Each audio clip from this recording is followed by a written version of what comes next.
Oke, tes. Baik, Assalamualaikum warahmatullahi wabarakatuh. Salam Om Swastiastu, Namo Buddhaya, salam kebajikan, salam sejahtera bagi kita semua. Yang terhormat Bapak Wirya Wardaya, SE MSc, selaku Koordinator Pojok Statistik UPN Veteran Jawa Timur.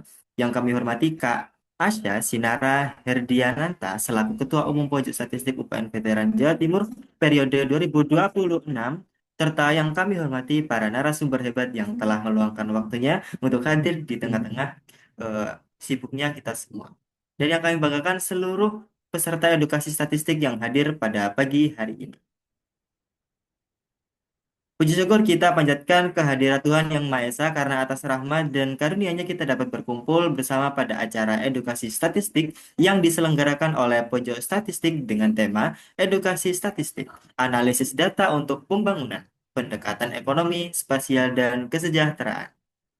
Perkenalkan, saya Huda yang akan bertugas untuk memandu jalannya acara pada pagi hari ini. Sebelum masuki agenda inti, marilah kita awali kegiatan ini dengan berdoa terlebih dahulu agar acara ini dapat berjalan dengan lancar dan memberikan manfaat bagi kita semua. Berdoa menurut agama dan kepercayaan masing-masing, berdoa dipersilakan.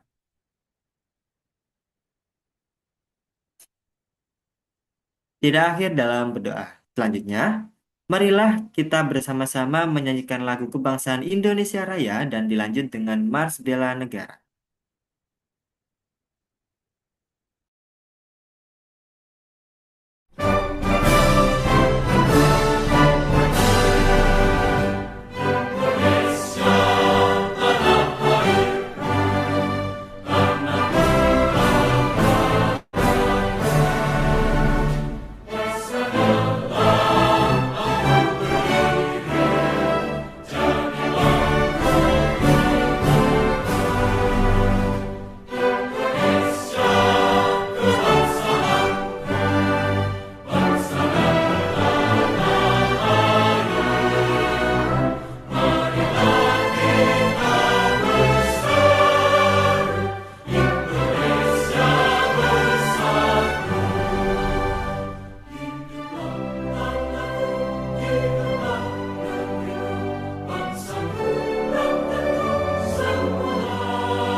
Hadapi tantangan dan cobaan, raihlah cita-cita yang mulia. Indonesia makmur dan sentosa, walau berbagai suku dan agama, ragam budaya serta golongan. Satu untuk semua, semua untuk satu. Jayalah Indonesia ku tercinta. Persatuan dan kesatuan Negara Republik Indonesia. Undang-Undang Dasar 45, Pancasila dasar negara. Seluruh rakyat wajib bela negara, songsong hari esok makmur sentosa. Seluruh rakyat wajib bela negara, songsong hari esok makmur sejahtera.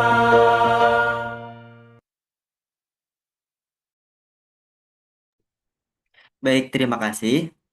Sekarang masuki agenda selanjutnya yaitu sambutan yang akan disampaikan oleh dosen pembina Pojok Statistik UPN Veteran Jawa Timur. Kepada Ibu Reka, kami silakan. Baik, Assalamualaikum warahmatullahi wabarakatuh. Selamat pagi semuanya, salam sejahtera untuk kita semua.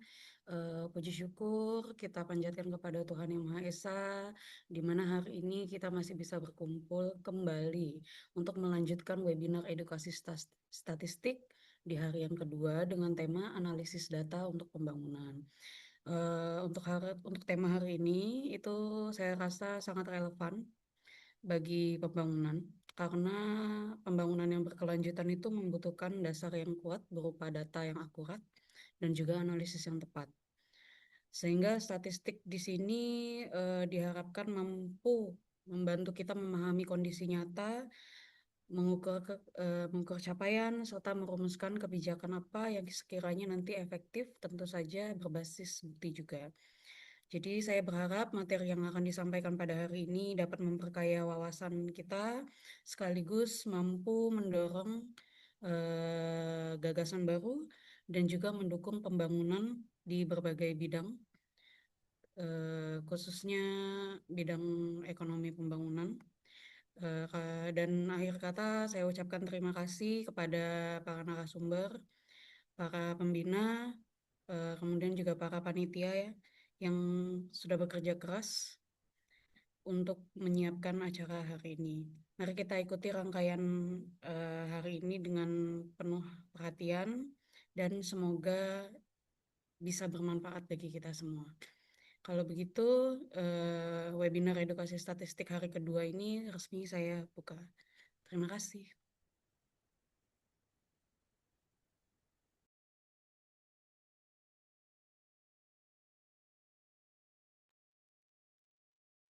Baik, terima kasih atas sambutan yang telah disampaikan. Semoga apa yang telah disampaikan dapat menjadi motivasi bagi kita semua untuk terus mengikuti acara pada hari ini dengan penuh semangat. Oke, memasuki agenda inti pada hari ini yaitu edukasi statistik bersama Pojok Statistik. Pada kesempatan kali ini kita akan kedatangan 4 pemateri hebat yang akan berbagi ilmu dan wawasannya masing-masing kepada kita semua. Perlu kami informasikan bahwa sesi tanya jawab akan dilaksanakan di akhir acara setelah seluruh pemateri menyampaikan materinya. Oleh karena itu, kami mohon untuk para peserta dapat mencatat pertanyaan yang ingin disampaikan untuk sesi tanya jawab nanti. Untuk materi pertama dengan durasi waktu yang diberikan selama 15 menit akan disampaikan oleh Bapak M. Jainuddin, SEI, MSEI dengan materi mengenal garis kemiskinan dari berbagai perspektif. Pada Bapak Jejen, waktu dan tempat kami persilakan. Oke, baik. Terima kasih Mas Huda ya atas yang menghandle acara ini dan Assalamualaikum warahmatullahi wabarakatuh. Sehat semuanya, nggih? Bu Zia, Bu Reka, ini happy sepertinya ini wajahnya. Alhamdulillah sehat Pak. Alhamdulillah. Ya, dan teman-teman semuanya ya di agen Pojok Statistik hari ini alhamdulillah happy sekali ya bisa untuk sharing-sharing berkaitan dengan apa namanya garis kemiskinan ya. Mungkin kita sudah sering familiar atau sudah pernah banyak mendengar terkait garis kemiskinan ya. Dan di sini hari ini ya mungkin saya sharing-sharing terkait apa aja sih sebenarnya garis kemiskinan itu dari berbagai perspektif ya, yang dimana tentu kita harus pahami ya sebagai mahasiswa atau sebagai sivitas di ekonomi pembangunan, tentu garis kemiskinan ini sangat mempengaruhi kebijakan pembangunan yang ada di seluruh dunia. Ketika kita salah menentukan saja garis kemiskinan, maka kita akan salah merumuskan kebijakan apa yang cocok. Kita tahu SDGs nomor satu apa, Mas Huda? Kalau SDGs nomor satu, masih ingat nggak? Dari 17 SDGs yang nomor satu apa? Eh, tanpa kemiskinan bener Pak. Tanpa kemiskinan, betul. No poverty. Artinya apa? Seluruh dunia ini sepakat bahwa no poverty itu menjadi prioritas utama dalam yang harus kita selesaikan. Walaupun kata beberapa praktisi ya, tahun 2030 kayaknya tidak memungkinkan untuk SDGs itu tercapai. Karena memang target dari PBB SDGs itu tercapai di tahun 2030. Nah, sementara 4 tahun lagi ya 2030. Nah, itu mau akan ada di adjust ya atau disesuaikan. Nah, artinya no poverty itu menjadi prioritas utama dalam seluruh pembangunan ya, seluruh kebijakan pembangunan. Jadi ini di waktu 15 menit ini kurang lebih saya akan menyampaikan 5 hal ya terkait bagaimana garis kemiskinan ini menjadi sesuatu yang penting untuk kita pelajari. Nanti kita akan belajar terkait urgensi ya dan SDGs-nya. Terus yang kedua kita nanti akan belajar bagaimana pengukuran moneter atau keuangan ya. Standarnya seperti apa di seluruh dunia, di BPS juga bagaimana. Yang ketiga itu non moneternya seperti apa. Lalu yang keempat mungkin saya tambahkan terkait perspektif syariah bagaimana. Dan yang kelima kita coba sintesiskan ya untuk kira-kira apa yang bisa kita refleksikan untuk kita pelajari ya selanjutnya. Lalu untuk kenapa hal ini urgent ya teman-teman, garis kemiskinan itu bukan angka ya hanya sekedar angka-angka statistik ya, tapi itu merupakan batas antara kecukupan hidup dan penderitaan sosial dari seluruh warga. Ketika kita salah menetapkannya, berarti juga kita salah dalam menyelamatkan manusia ya. Karena garis kemiskinan ini tentu akan membantu para pemangku kebijakan pemerintah dalam akurasi penyalurannya seperti apa. Siapa yang berhak yang akan dibantu, siapa yang tidak berhak akan dibantu. Karena kan yang viral-viral hari ini kan ada eh, dapat sembako tapi punya mobil ya. Pernah ya di viral di IG atau di tweet di Twitter dan sebagainya. Ada juga terkait, nah itu sebenarnya eh perlu ya dalam kita meningkatkan akurasi penyaluran. Lalu juga yang kedua terkait dinamika ekonomi di dunia mulai dari krisis iklim, inflasi itu juga mempengaruhi dari kemiskinan itu sendiri. Nah, jangan sampai juga standar tunggal ya, ukuran uang tunai itu menutupi ternyata pendapatan di suatu daerah itu rendah, ternyata bukan hanya salah dari pendapatannya, bisa jadi karena apa? Salah dia tidak punya akses, dia tidak punya akses pendidikan, kesehatan dan sebagainya. Karena kalau kata guru besar sosiologi UNER, artinya apa? Banyak. Semakin kita tidak punya banyak pilihan, itu kita bisa dikategorikan sebagai miskin. Nah, ini banyak perspektif ya tentang kemiskinan. Nah, ini urgent ya. Kenapa juga? Karena ketika kita salah menentukan, bisa juga kita ini ya, ada inclusion error. Artinya apa? Orang-orang yang tidak berhak ternyata menerima, akhirnya bantuan itu terbuang. Ada juga exclusion error, ya ini berkaitan dengan orang-orang yang benar-benar miskin justru terlewat dari pelindungan atau bantuan dari pemerintah. Sehingga em, menentukan ini tentu nanti akan membantu ya mereka mungkin di kebijakan publik ya untuk bisa merumuskan bantuan intervensi apa yang cocok atau relevan untuk bisa dilakukan oleh pemerintah. Nah, apakah sekarang pemerintah MBG misalkan Kopdes itu juga apa latar belakangnya itu harus perlu dikaji mendalam karena katanya Pak Presiden nggak mau naskah akademik ya, langsung aja naskah akademik FGD nggak perlu langsung aja wis. Nah itu yang sebenarnya kalau di kita di lingkungan akademik ya sangat kita sayangkan ya, Pak, itu Bapak Presiden ngomong seperti itu. Lalu yang kedua tentu dengan kita tahu garis kemiskinan yang benar, kita akan mungkin bisa menggabungkan APBN kita supaya tidak bocor, supaya tidak eh, salah sasaran ya, sehingga nanti itu bisa dasar sebagai mengevaluasi pembangunan.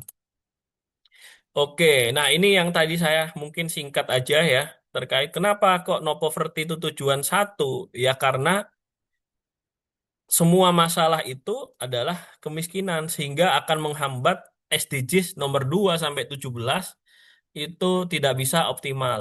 Contoh pangan ya, kesehatan, pendidikan. Faktor utamanya apa? Kemiskinan. Mereka bisa saling berpengaruhi tapi yang paling utama ketika kemiskinan itu kita bisa kurangi, maka harapannya pendidikan, pangan, kesehatan itu juga akan lebih ikut baik. Ya, makanya nomor satu di SDGs itu adalah no poverty. Nah, ini ya untuk secara dasar ya, kenapa kita urgent, kita harus belajar garis kemiskinan ini seperti apa. Lalu yang kedua, kita perlu tahu bagaimana ukuran moneter dari kemiskinan. Nah, ada juga yang menyampaikan bahwa kalau BPS itu kemiskinan absolut itu garis kemiskinan yang dihitung berdasarkan garis kemiskinan makanan ditambah garis kemiskinan non-makanan. Artinya dilihat dari bahkan kilokalorinya ya per orang per hari. Jadi kalau Mas Huda ini makan di bawah 2.100 kilokalori, nah itu bisa dikategorikan miskin. Gitu ya. Nah, dari mana mengukurnya? Ya, nah dari mengukur dari pengeluaran yang dikeluarkan untuk membeli makanan. Kira-kira kita mungkin sekarang ada era kopi gitu ya, ada era fore dan sebagainya. Itu udah berapa kalori gitu ya. Nah, ditambah garis kemiskinan non makanan. Kira-kira pengeluaran dia untuk beli makanan ya, beli sandang, pendidikan dan kesehatan itu seperti apa? Nah, kalau dihitung teman-teman, kalau di Indonesia itu per orang itu kalau kita punya pendapatan di bawah 641.000 per bulan, itu kita masuk kategori miskin. Nah, ini yang sekarang lagi disurvei ya, untuk melihat kira-kira sensus ekonomi ya, untuk melihat kira-kira orang ini dia masuk kategori miskin atau tidak. Nah, sebenarnya 641.000 kira-kira banyak apa dikit, Mas Uda kira-kira? Kalau saya tanya. Maaf Pak, bisa diulangi pertanyaan? Kalau 640.000 ini kira-kira ini bisa nggak hidup di Surabaya, Mas? Tergantung. Kalau buat keluarga nggak cukup Pak. Kalau buat sendiri Nah, mungkin bisa aja. ini emang per orang kok, Mas. Kira-kira Oh, kalau kita pendapatan kita 700.000 deh, cukup nggak di Surabaya? nggak Sebenarnya cukup Pak. nggak cukup kan ya? Ya, Nggak cukup harusnya. Jadi harusnya standar kemiskinan kita lebih tinggi lagi dari ini. Ya ini yang perlu dikritisi ya. Tapi kalau ini ditinggikan, Mas, misalkan anggap aja berapa sih standar di Surabaya, Mas? Kok bisa hidup, Mas? Pak, bisa diulangi Pak. Tadi Kal- rame. Berapa apa namanya standar kebutuhan di Surabaya itu berapa? Berapa juta? Kalau standarnya saya kurang tahu ya Pak. Mungkin bisa diberitahu Pak. Enggak, atau Mas Huda kalau hidup di Surabaya kira-kira bisa hidup selama sebulan itu megang uang berapa deh? Ah, 2 juta masih bisa hidup nggak? bisa sih Pak. Bisa, bisa. Bisa ya, pakai Lama 2 juta. kurang jajannya kurang dikit gitu. Oke ya, ini saya tulis 2.500.000 ya. Nah, 600.000 ini itu udah ada berapa persen, kurang lebih mungkin 20% orang yang hidup di bawah garis kemiskinan. Kalau dinaikin 2.500.000, maka akan jelek angka Indonesia, Mas. Akan ada berapa orang ya yang masuk di bawah garis kemiskinan. Gitu. Jadi harusnya ini kalau standar 640.000, kalau menurut saya terlalu kecil hidup rata-rata di Indonesia ya. Tapi memang garis kemiskinan itu melihat lagi ya perspektifnya untuk bisa juga mungkin pengen bagus gitu ya dan sebagainya angkanya. Nah, kalau kita lihat ini ya, mungkin sekilas saja secara angka-angka, garis kemiskinan itu 640.000 per kapita per bulan. Itu aja 8,47% yang hidup di bawah 640.000. Bagaimana kalau tadi kalau Mas Huda ngomongin standar garis kemiskinan itu 2.500.000, ini akan jadi berapa persen? Bahkan mungkin hampir 30%. Nah, ini kalau dilaporkan ke Bank Dunia, ya Indonesia ambruk, jelek datanya. Makanya 640.000 ini mungkin untuk bisa supaya menjadi standar ya. Nah, artinya 3 juta per rumah per bulan. Ini untuk rata-rata garis kemiskinannya. Nah, ini ya untuk dari BPS. Artinya kalau dua kita mengeluarkan makanan 20.000 per hari, itu berarti kita sudah tidak miskin. Kopi ya, Bureka mungkin Tomoro 25.000 ya. Jadi itu udah nggak miskin kita kalau kita udah bisa beli kopi itu. Nah, itu ya dari kemiskinan. Tapi kalau Bank Dunia malah lebih apa namanya perharinya itu $3 sekarang, $3 per hari.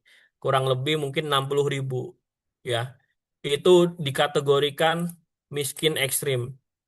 Kalau kita mungkin pengeluaran kita per hari di bawah 60.000, nah itu kemiskinan ekstrim ya. Jadi kalau mau lihat lebih tinggi lagi, $8 mungkin kurang lebih 240.000. Nah itu udah kita dikategorikan pendapatan kita menengah ke atas ya. Jadi eh, bahkan yang 3 per $3 ini di dunia bukan udah hampir puluhan persen gitu ya.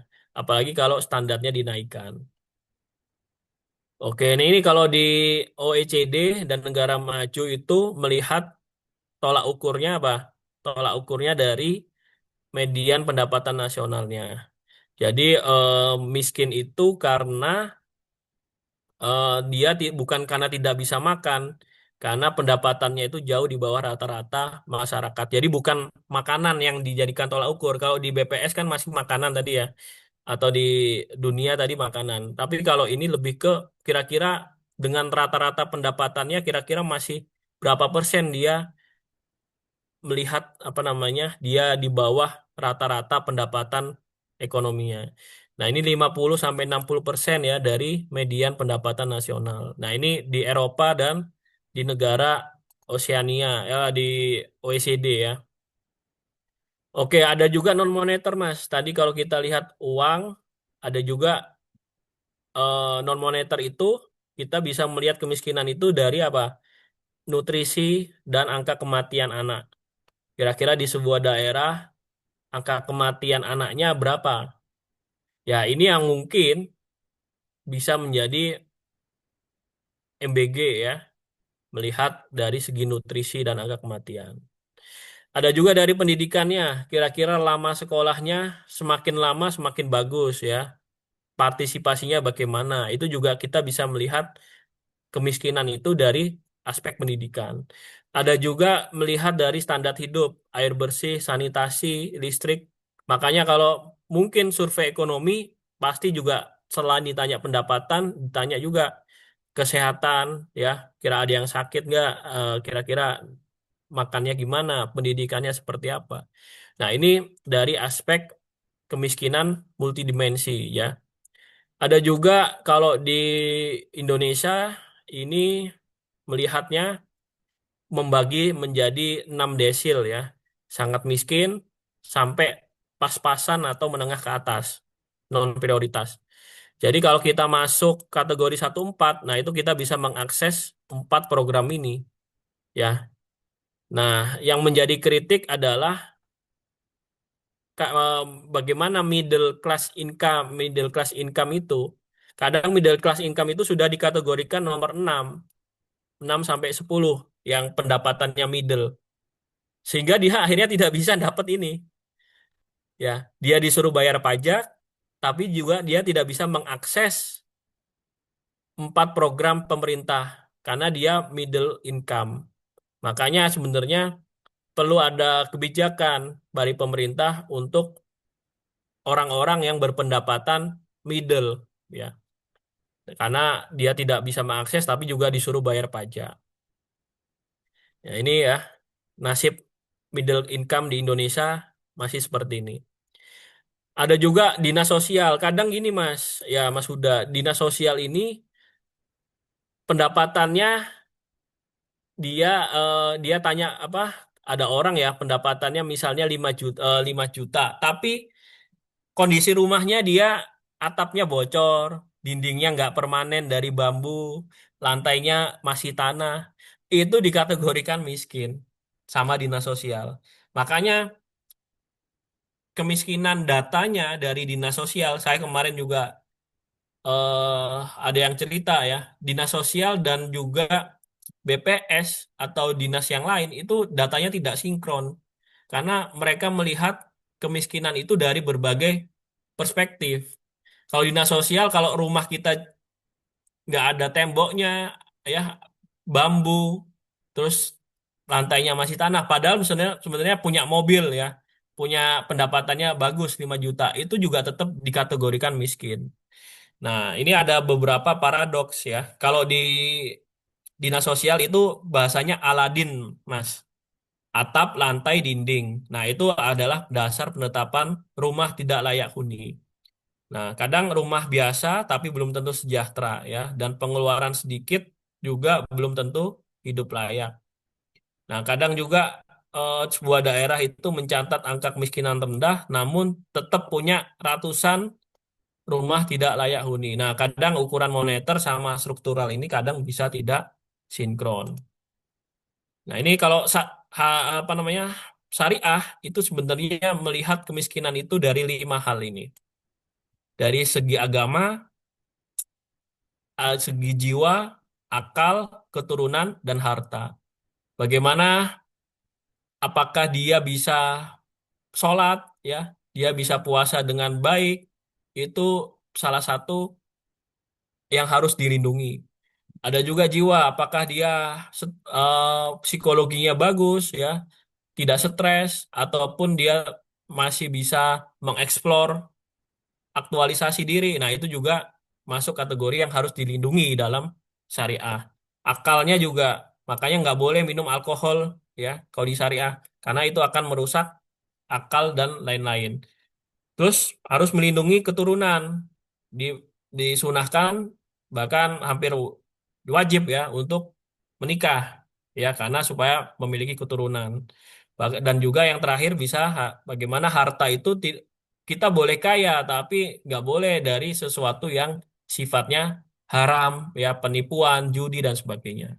Nah kalau di syariah itu ada satu yang menurut saya sebenarnya harus diterapkan ya dalam penentuan kebijakan-kebijakan. Itu ada satu garis kemiskinan itu adalah had kifayah namanya. Ini adalah garis kecukupan minimum hidup layak di dalam Islam. Nah, berapa ya apa namanya? Berapa ini terkait hidup layaknya? Nah, had kifayah sudah dilihat. Had kifayahnya 4,6 juta. Harusnya 4,6 juta ini artinya 900.000 per kapita per bulan. Kalau kita di bawah 4,6 juta, ya itu kita dikategorikan miskin. Tapi ini sebenarnya make sense ya. 4,6 juta ini layak sih sebenarnya kalau 4,6 juta kalau kita lihat ya. Ini sudah mencakup dia makanannya, mencakup pakaiannya, perumahan, ya pendidikan, ibadah, transportasi, komunikasi dan kesehatan. Jadi kalau dalam syariah ada yang namanya standar had kifayah. Jadi ini sebenarnya pasti banyak juga yang terjaring, tapi ya itu lebih fair kalau menurut saya, karena lebih tinggi angkanya. Dan ini hidup di Surabaya kayaknya 4,6 kayaknya masih masih bisa oke lah daripada 600.000 tadi ya. Atau di Jakarta mungkin masih oke daripada 600.000 gitu ya. Kalau kita bandingkan 600.000 maka nggak apple to apple sebenarnya. Ini hak kifayah ini menjadi sebenarnya harusnya bisa jadi ukuran ya untuk menentukan kemiskinan di suatu negara. Oke ya, nanti ini ya, oh ini kalau ini perbandingannya ya, karena kayaknya sudah 15 menit ya. Ini perbandingannya ya antara garis kemiskinan BPS dan hak kifayah Basnas ya. Dan 600.000, 900.000. Dan makanya mungkin BPS nggak mau meningkatkan ini ya, karena nanti akan banyak yang terjaring masuk dalam tingkat kemiskinan dan itu akan menjadi rapot merah sih sebenarnya untuk pemerintah. Bisa jadi itu. Tapi kalau kita ngomongin 900 mungkin masih oke ya. Nah, ini kenapa penting ya? Sekali lagi saya tekankan karena waktunya mungkin sudah habis. Ini dengan adanya apa namanya kita menentukan garis kemiskinan, kita bisa tahu ya supaya adanya inklusivitas, supaya PDB itu tidak hanya naik, tapi dilihat juga rasio Gininya, ketimpangannya juga harapannya turun. Jangan sampai PDB naik itu karena disumbang atau disupport oleh orang-orang 1% terkaya ya di dunia. Ada juga modal manusia. Jangan sampai kita fokus di pendapatan, tapi kesehatan dan pendidikan itu tidak kita intervensi gitu ya. Nah, itu pemerintah juga harus turun di sektor kesehatan dan pendidikan. Ada juga dari capability approach, bisa juga kemiskinan itu disebabkan karena dia tidak punya pilihan untuk meningkatkan kapabilitasnya, dia tidak punya kebebasan sehingga dia tidak punya kebebasan sehingga dia tidak punya pendapatan yang layak. Dan yang paling penting, garis kemiskinan itu untuk targeting dan evaluasi. Kira-kira Indonesia tahun ini mau menargetkan penurunan angka kemiskinan berapa persen, ya. Tapi evaluasinya bagaimana? Sehingga itu nanti bisa jadi program, rencana program di tahun-tahun selanjutnya. Oke, ya. Jadi ini formula. Oke. Ya, mungkin itu ya karena waktunya sudah 15 menit. Ini sudah ditunggu oleh para narasumber lainnya. Nanti kalau ada diskusi silahkan mungkin bisa kita diskusikan. Sekali lagi terima kasih atas perhatiannya semuanya. Wassalamualaikum warahmatullahi wabarakatuh. Waalaikumsalam warahmatullahi wabarakatuh. Baik, terima kasih banyak pada Bapak Jejen atas materi yang telah diberikan. Semoga ilmunya dapat bermanfaat bagi kita semua.